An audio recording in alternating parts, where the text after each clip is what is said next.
Dutch Bangla ব্যবহারকারী ইউজারদের জন্য সুখবর। আসসালামু আলাইকুম। ডাচ বাংলা ব্যাংক আবারও আমাদের জন্য নতুন একটা ডেবিট কার্ড নিয়ে আসছে, ভিসা কার্ড। কিছুদিন আগে টাকা পে কার্ড লঞ্চ হয়। এটা টাকা পে কার্ড লঞ্চ হওয়ার পরে আবার তারা multi currency visa card launch করে।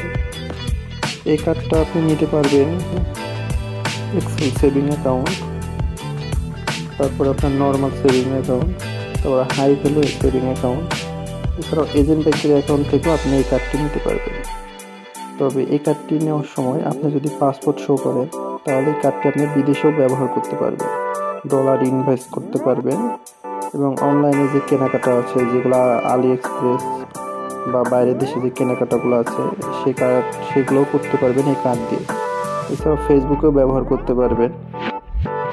তো এই কার্ডটাতে আপনি ভিসা কার্ডের যে প্রসেসগুলো আছে সব সুবিধাই এই কার্ডগুলোতে আপনি পেয়ে যাবেন।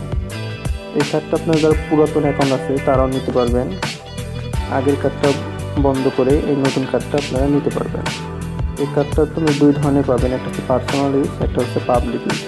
পার্সোনাল ইউজের জন্য আপনাকে আগে যায় তাদের কাছে নোটিশ দিতে হবে যে আমি পার্সোনাল ইউজের জন্য একটা কার্ড নেব। সেক্ষেত্রে আপনারা কিছুদিন সময় নেবে, কার্ডের উপর আপনার নাম লেখা থাকবে।